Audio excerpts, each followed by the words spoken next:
আসসালামু আলাইকুম। আজকে আমি 16 নম্বর পর্ব শেষ করব। এটা হচ্ছে আমাদের প্রিয় নবী হজরত মোহাম্মদুর রাসূলুল্লাহ সাল্লাল্লাহু আলাইহি সাল্লামের সহধর্মিণী হজরত খাদিজা রাদিয়াল্লাহু তাআলাহু এর জীবনীর 16 নম্বর পর্ব। এটা প্রিয়তমা বই থেকে নেওয়া। পর্ব 16। কুরাইশদের শত অত্যাচার সত্ত্বেও মক্কায় মুসলিমদের সংখ্যা দিন দিন বৃদ্ধি পাচ্ছিল। এরই মধ্যে ইসলাম গ্রহণ করলেন মক্কার অন্যতম প্রভাবশালী ব্যক্তিত্ব উমর ইবনে খাত্তাব। রাসূলের চাচা হামজাও সমসময়ে ইসলাম গ্রহণ করেন। কুরাইশদের নানা রকম বাধা বিঘ্নতা পাড়ি দিয়ে প্রায় 90 জন মুসলিম পার্শ্ববর্তী খ্রিস্টান দেশ ইথিওপিয়ায় হিজরত করেছেন। কুরাইশরা তাদের ফিরিয়ে আনতে মক্কা থেকে প্রতিনিধি দল পাঠিয়েছিল, কিন্তু প্রতিনিধি দল ব্যর্থ ও অপমানিত হয়ে ফিরে এসেছে। সব দিক থেকে মক্কার কুরাইশরা মুহাম্মদ ও তার অনুসারীদের প্রত্যয়দীপ্ত অগ্রযাত্রায় শঙ্কিত বোধ করতে লাগল। এবার কুরাইশদের একতাবদ্ধ হওয়ার পালা। যে কোনোভাবেই হোক মুহাম্মদের নতুন ধর্মকে রুখতে হবে। আবু জেহেল, আবু লাহাব, আবু সুফিয়ান এবং মক্কার অন্যান্য গোত্রীয় নেতারা সিদ্ধান্তে উপনীত হল, মুহাম্মদ ও তার ধর্মমত অনুসারী এবং তাকে অভয়াশ্রয় দেওয়া কুরাইশ হাশিম গোত্রকে মক্কার বাইরে নির্বাসন দেওয়া হবে। শিয়াবে আবু তালিব নামে মক্কা নগরীর বাইরে একটি গিরিপথ রয়েছে। গোত্রীয় পঞ্চায়েতে মুহাম্মদ সহ তার সকল অনুগামীকে সেখানে নির্বাসনের সিদ্ধান্ত গৃহীত হল। ধর্মরক্ষার জন্য মুহাম্মদ কুরাইশদের প্রস্তাব মেনে নিলেন। এ প্রস্তাবটি একটি চুক্তিনামা আকারে লিখে কাবাঘরের দেয়ালে টাঙিয়ে দেওয়া হলো। মুহাম্মদ তার একান্ত অনুসারীদের নিয়ে মক্কা থেকে বের হয়ে আবু তালিব গিরিপথে চলে গেলেন। সেখানে তাঁবু টানিয়ে সবাইকে নিয়ে দুঃসহ এক জীবন শুরু করলেন। খাদিজার জন্য এ সময়টা ভীষণ দুর্বিষহ হয়ে দেখা দিল। এ সময় তার শিশুপুত্র আবদুল্লাহ রোগে ভুগে মারা যান। মাত্রই হাঁটতে চলতে শিখেছিলেন তিনি। তার প্রণয়ে খাদিজা ভেঙে পড়লেন। বড় মেয়ে জয়নব স্বামী আবুল আসেম সঙ্গে বসবাস করলেও আবুল আস তখন পর্যন্ত ইসলাম গ্রহণ করেননি। এ নিয়ে খাদিজার মনে সবসময় দুশ্চিন্তা বিরাজ করত। দ্বিতীয় মেয়ে রোকাইয়া তার স্বামী ওসমান ইবনে আফনানের সঙ্গে সুদূর ইথিওপিয়ায় দেশান্তরী হয়েছেন। তার জন্যও চিন্তার অন্ত ছিল না। ছোট দুই মেয়ে উম্মে কুলসুম ও ফাতেমাকে বুকে আগলে তিনি নির্বাসনের সাজা মাথায় পেতে নিলেন। স্বামী মুহাম্মদকে ভালোবেসে নির্বাসনের জীর্ণ তাঁবুই তার জন্য সুষম প্রাসাদতুল্য। তিনি ইচ্ছে করলে পারতেন নির্বাসনের আওতা থেকে নিজেকে বাঁচিয়ে রাখতে, কেননা তিনি হাশিম গোত্রের আওতাভুক্ত ছিলেন না। তিনি কুরাইশের ভিন্ন গোত্রের লোক ছিলেন। ইচ্ছা করলে মক্কার নিরুপদ বাসগৃহে নিজেকে নিরাপদ রাখতে পারতেন, কিন্তু তিনি বেছে নিলেন ধুলোর পৃথিবী। গিরিপথের কঠিন পাথর দেয়ালের মাঝে নিজেকে বন্দী করে রাখলেন মুহাম্মদের ভালোবাসার পিঞ্জিরায়। মুহাম্মদকে ভালোবাসার জন্যই তার জন্ম। কিভাবে তিনি মুহাম্মদের থেকে জুদা হবেন?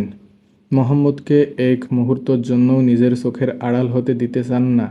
মুহাম্মদের রক্ত আর তার রক্তধারা একই স্রোতে মিশে লীন হয়ে গেছে। তাদের আর জুদা করার কোনো সুযোগ নেই। জন্ম জন্মান্তরের জন্য একে অন্যের মাঝে বিলীন হয়ে গেছেন। তাদের প্রেম চিরঞ্জীব, তাদের ভালোবাসা অবিনশ্বর। খাদিজার ব্যবসা আর আগের মতো নেই। ব্যবসায়িক সকল দায়িত্ব আগেই তুলে দিয়েছেন ভাতিজা হাকিম ইবনে হিজামের হাতে। তিনি প্রায় নিঃস্ব হয়ে গিরিপথে মুহাম্মদের সঙ্গী হয়েছেন। নির্বাসনের চুক্তিপত্রের শর্ত অনুযায়ী নির্বাসিত লোকজন মক্কার কারো সঙ্গে কোনো ব্যবসায়িক কার্যাদি সম্পন্ন করতে পারবে না। এমনকি কোনো বেচাকেনা, লেনদেন, উপহার দানও তারা গ্রহণ করতে পারবে না। মক্কাবাসীর জন্য একই নিষেধাজ্ঞা জারি করা হয়েছে। তারাও নির্বাসিত কোনো ব্যক্তির কাছে কিছু বিক্রি করতে পারবে না বা তাদের কিছু কিনতে পারবে না। নির্বাসিত মুসলিমদের মাঝে চরম মানবিক সংকট দেখা দিল।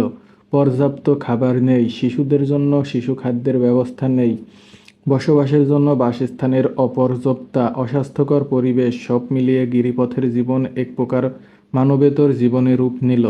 অবস্থায় এমন হয়ে দাঁড়ালো, সাহাবীরা ক্ষুধার যন্ত্রণায় গাছের বাকল পানিতে সিদ্ধ করে খাওয়া শুরু করলেন। কেউ কেউ উপত্যকা থেকে তুলে আনা ঘাস সেদ্ধ করে খেতে লাগলেন। সাদ ইবনে আবু আক্কাস একদিন এক খণ্ড চামড়া পেলেন। ক্ষুধার তাড়নায় সেটাই সিদ্ধ করে খাওয়া শুরু করলেন। অনাহারে অর্ধাহারে স্তন্যদায়ী মায়েদের বুক শুকিয়ে গেল। শিশুরা দুধের তৃষ্ণায় গলা ছেড়ে চিৎকার করতে লাগলো। দূর থেকে কুরাইশ নেতারা তাদের চিৎকার শুনে অট্টহাসি হাসত। সাহাবীদের মরণাপন্ন অবস্থা দেখে নির্লজ্জভাবে তাদের নিয়ে হাসি তামাশা করত। এত নিষেধাজ্ঞা সত্ত্বেও অকুতোভয় খাদিজা দমলেন না। তিনি তার ভাগ্নে হাকিম ইবনে হিজামের মাধ্যমে নির্বাসিত লোকদের জন্য গোপনে খাদ্যদ্রব্য ও অন্যান্য প্রয়োজনীয় দ্রব্য আনার ব্যবস্থা করলেন। যদিও সে ত্রাণ সামগ্রী ছিল অপ্রতুল এবং সব সময় কুরাইশদের চোখ ফাঁকি দিয়ে তা আনার ব্যবস্থাও ছিল দুঃসাধ্য, তবু তিনি নিজের সবটুকু উজাড় করে দিলেন মুহাম্মদ ও তার সঙ্গীদের সেবায়। নির্বাসনের পীড়নে দিন দিন খাদিজার স্বাস্থ্য ভেঙে পড়তে লাগল। তার বয়স তখন 65। জীবনগাঙ্গের স্রোতে লেগেছে ভাটার টান। দীর্ঘদিনের নির্বাসনে তার শরীরে নানা প্রকার রোগ বাসা বাঁধতে থাকে। অনাহারে অর্ধাহারের ফলে শারীরিক শক্তি নিঃশেষ প্রায়। জীর্ণতা জেঁকে বসেছে অঙ্গ প্রত্যঙ্গে। তবু স্বামী মোহাম্মদকে একটুখানি ভালো রাখার জন্য আপ্রাণ চেষ্টা করে যেতে লাগলেন। রোগ জর্জরিত বুকের ক্ষয়িষ্ণু আওয়াজটুকু দিয়েও প্রার্থনা করতে লাগলেন মোহাম্মদের সর্বাঙ্গীন সফলতার। মোহাম্মদের মুখের এক চিলতে হাসি প্রবল অসুস্থতার মাঝেও তাকে দিত বেহেশতি সৌরভ। তার শয্যাপাশে মোহাম্মদ যখন বসে থাকেন, মনে হয় এর চেয়ে বড় সুখ পৃথিবীতে আর কিছু নেই।